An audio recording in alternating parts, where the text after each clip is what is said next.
Hey YouTube, hey subscribers, thanks for tuning in. If you can't tell, I have a new microphone, so hopefully my voice is coming through loud and clear. Hopefully the clarity is there.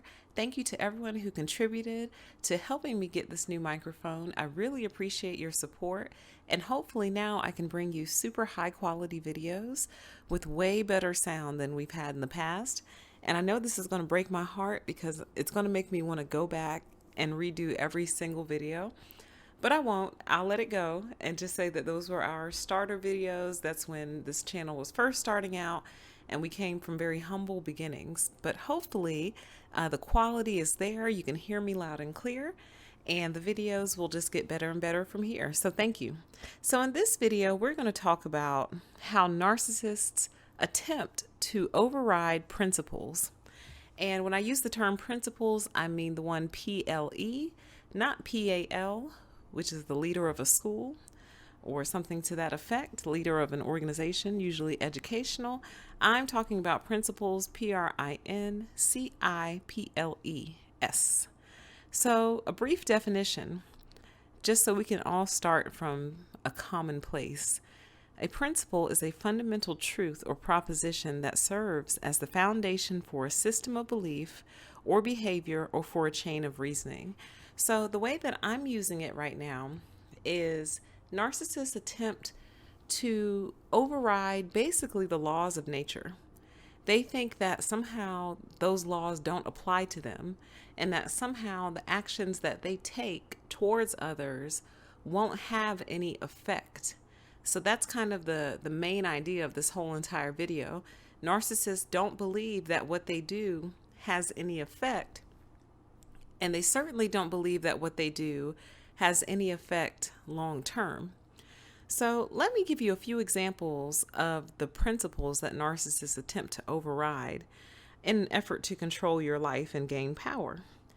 So one of the first principles that they try to override is the principle that all things come to an end. Now, some things last for a really long time, but ultimately all things come to an end. You know, with the exception of, I don't know, dinosaur bones. But other than that, you know, eventually even those will come to an end at some point in the world. So narcissists don't believe that relationships will come to an end.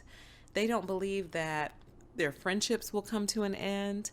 They don't believe that a wife will leave them. They don't believe that their husband will leave them. They don't believe that their family could ever eventually turn their backs on them for everything that they've done over the years. They don't believe that things come to an end. I did a video called Narcissists Don't Believe in Breaking Points because they don't have any. And to a very large degree, that's true. They don't have any internal breaking points. They're inexhaustible, and it's kind of amazing to watch them go. And they don't realize that other people do exhaust eventually, especially of their shenanigans. People get tired of that. So they don't believe that things come to an end. So let's move on to the second point, which is they don't believe human beings function and work in a certain way. So a very simple example would be they don't believe that if you hit somebody, they'll say ouch. They don't believe that if you shove somebody, they'll, you know, their weight will kind of counterbalance to offset the shove. They don't believe that if you're unkind to someone, eventually maybe they may not like you, or eventually maybe they might leave you. They don't believe that human beings have a certain like cause and effect type system within.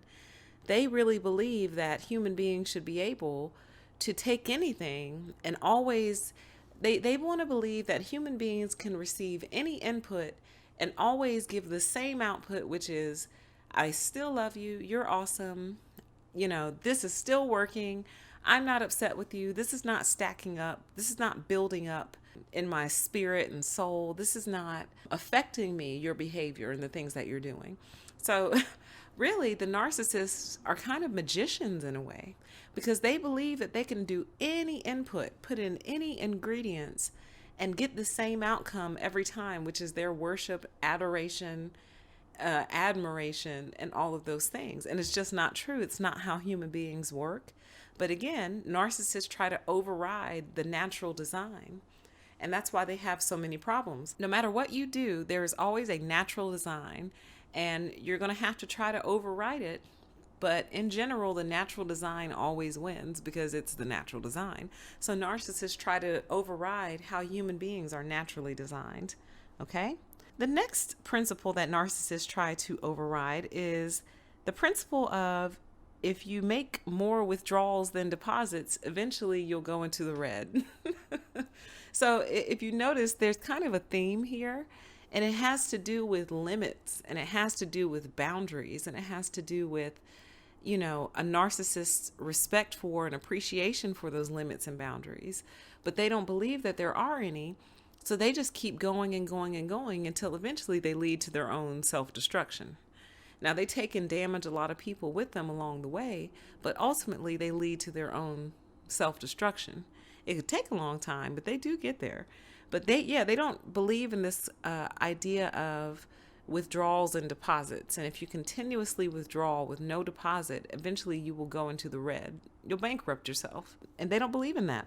The next thing, and I think this one is kind of funny, the next thing that narcissists attempt to override and don't believe in is they don't think that people remember things. And I just think that is so funny and so fascinating. They don't think human beings have memory. I guess they assume if it's not written down, if there's no photograph of it, if it's not recorded on a video or like an audio, it never happened. And I think that they forget that we have this thing in our head called a memory and a brain, recollection. And I think for those narcissists that do believe in memory, I don't think they believe in a very long memory, because honestly, I don't think the narcissist memory is that long, other than towards spite, other than making sure that they don't forget to spite you. I don't think their memory is that long. They think other people have short-term memory like that. And most people don't. And especially because narcissists are so consistent. They keep doing the same thing over and over and over again in the same pattern in the exact same way. They keep doing that. Even if you had a bad memory, eventually you're going to catch on. Eventually you're going to go, this is starting to look like a pattern. This is starting to feel like a pattern. So narcissists neglect that as well. They neglect, okay, even if a person has a terrible memory, they neglect that human beings pick up on patterns eventually. So like, it's just so arrogant. Like, it's such an arrogant place to operate from, because you really believe that nobody is noticing what you're doing. It's amazing. All right. And then the last principle I'll stop on is the principle of wounds taking time to heal. So the narcissist hurts you. They do their typical pattern. They run their typical script. And then you're hurt from it. You're upset. You're injured from that. I believe most narcissists think that if you eat a good dinner and get a really good night's sleep, that the next day you should be okay. That the next day you should be fine. Okay, so what? I cheated on you. Eat some food, get some potatoes in your stomach, go take a nap, and then tomorrow we'll be fine. Narcissists don't realize that you can hurt people that doesn't leave a physical bruise or a visible injury. And those injuries also take time to heal. And they can take a long time to heal, depending on the level of betrayal, shock value, all of those things. Those injuries can take an extremely long time to heal, but narcissists kind of get mad at and resent the healing time that these things take. And it just all plays into their deep, deep desire to override how everything works. It's not how this works, guys. They want to override just physical properties, physical principles. They want to override the principles of human interaction, the principles of human psychology. They attempt to override it all. But the funny thing about principles and the funny thing about truth is that it always comes back to the truth. You can argue with it, bump up against it. You can do all of those things, but the truth remains. The truth stands all by itself. It doesn't exert a whole lot of energy because it's kind of like the bedrock. So all things kind of spring up from the truth, and it always is going to circle back and come back to the truth. And this is typically where narcissists start, bumping their heads up against the wall because they can't understand why they're not getting their way, because they're trying to go against the laws of nature. That's why. And so they'll never get their way if they keep attempting to do that. But this is just a short list, and these are just a few examples of some of the principles that narcissists attempt to override. Please, in the comments section, give a few examples of your own. Also, there's a couple of ebooks out there on the Amazon Kindle store. You can search my author name, and I'll link a few in the description box below. But thank you so much. I hope you guys are doing great. Have a wonderful day, and I grant you the permission to exist. Bye-bye.